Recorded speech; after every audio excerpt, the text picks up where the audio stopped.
Welcome to Local Edition. I'm Brad Pomerance, joined today by Bonnie Dumanis. She is the district attorney for the county of San Diego, and you have seen criminal justice reform in an epic way over the last few years. We have indeed. Yes, some of it required, some of it voted upon, but let's talk about how you have addressed AB 109, prison realignment, Prop 47, reclassifying some offenses from felonies to misdemeanors.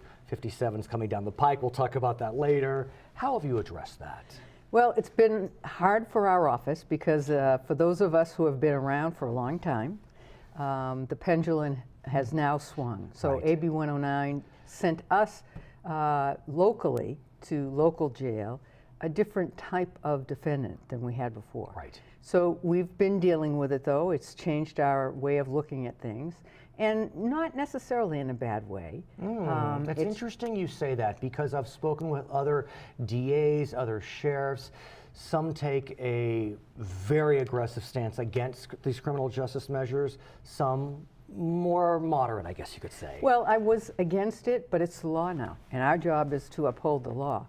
I've been involved, though, in courts, drug court, and alternative programs that hold people accountable, but also give them the tools to turn their lives around. That's what AB 109 was designed to do. And let's talk about drug court, because drug court in a lot of ways has been revolutionary, and in a lot of ways has helped people get back on their feet. As I understand it, the challenge with drug court today is that pre-Prop 47, one of your deputy DAs could say to a defendant, look, I could charge you with a felony, I could charge you with a misdemeanor. If you go to drug court, I'll charge you with a misdemeanor. Well, guess what? Under Prop 47, most of them are misdemeanors. And so there's no stick. Right, it's the carrot and the stick. Right. And for a long time, people didn't think forced treatment worked. But we have since shown, because there are drug courts across the nation now. We still have people that go to drug court, but now they're a higher level, a more risky level. I see. Than they would have been before.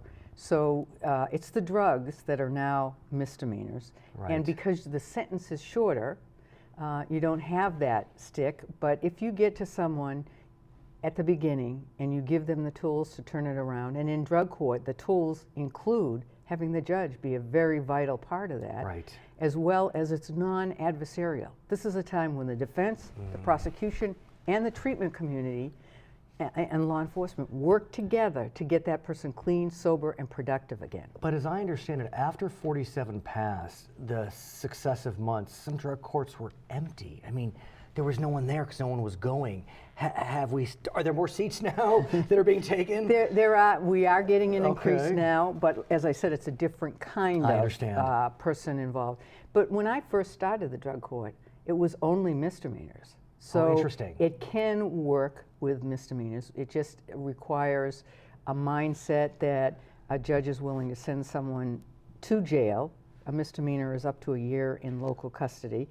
You usually serve half of that, you knew where right? I was going. Yeah, yes. Right. But it's kind of like on the installment plan. Right. But basically, if you disrupt somebody's life, even for a weekend, that's sometimes more of a penalty or holding them accountable than if you just put them in, because then they acclimate to the jail. Interesting. And they get used to not working and having somebody take care of them. Yeah, I want to ask about another innovative program, and that's homeless court.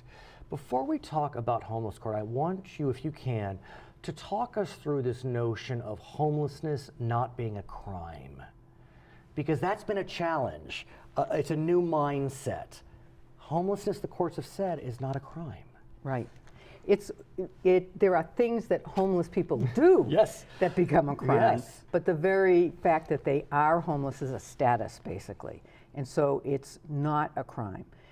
So what we usually see, though, is that the homeless do things like urinate in public, or not show up, or we used to call them dine and dash, where you go in, or just harassment, those kinds of things. Quality of life things, which are very important to the public. Those crimes can certainly be prosecuted, but now you have a hierarchy of crimes that make those in the big scheme of things, Right. very small. And sometimes they just get brushed aside and not prosecuted at all. And while prosecution may not be the end goal, at least we want intervention of some form. Exactly. And it's never prosecution is the end goal, but if there are some people that you have to hold accountable, there are those, we used to say in drug court, there are those that are criminals first that happen to have substance abuse or are homeless. Well, or there are those that get a substance abuse and are bitten by it, and then they commit crimes to support that habit. Right. Those are the ones we can deal with. Those are the ones that make us mad, but we can give them Right. the tools to turn it around. So tell us about the homeless court that you have, because it's functioning and active. That's right. So the homeless court goes to the community because the homeless has a hard time finding their way to the courthouse.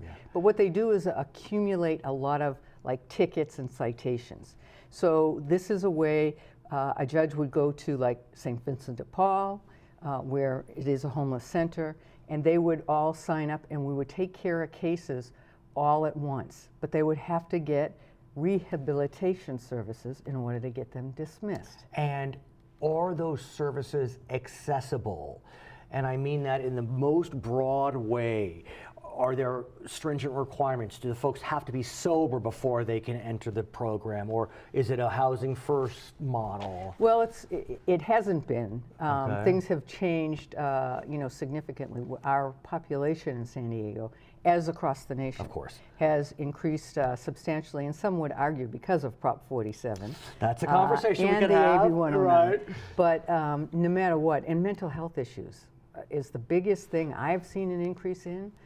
So you have to provide the services, and the mayor of San Diego, Kevin Faulconer, has made this a priority for his administration, and they're working on trying to get all the systems together to work together, because you can't just give somebody a home and expect that everything's going to be fine. And along those lines, you talk about mental health. There is a behavioral health court. I'm sure it's all wrapped up with drug court and homeless court, but this is a specific subset dealing with serious mental illness. Is that right? It's very similar to the drug court model, but it is people that have come into the system that have mental health issues that are serious. So by having them come to court every week, have a judge and the treatment and the prosecutor and defense working together, they try to get them the services that they need. But it's that holding them accountable in front of a judge that's really important. They've found that model makes it, it's almost like parenting, because a lot of these people haven't had the parenting that they need. They need to have somebody impose discipline and follow through on that discipline. Do you feel as if these measures are working? Some would say we went so far one way in the 90s with throw 'em up, lock away the key. Now maybe we're swinging too far back with reform, or have we hit a sweet spot? I don't think we've hit a sweet spot, yes. Fair. But the research is something that we need to see, and only time will tell. We now have assessment tools that have been proven that measure somebody's risk as well as their needs. Right. So then we get information that we know we could put them in the right treatment, because one size doesn't fit all. And we've tried that one size fits all for a long time, and it didn't work, which is why for a while the pendulum swung the other way. But as long as we can get people clean, sober, and productive, we're all happy. I don't think there's anyone that doesn't want that. She is the district attorney for the county of San Diego. Bonnie Dumanis is her name. My name is Brad Pomerance. Thank you so much for joining us on Local Edition.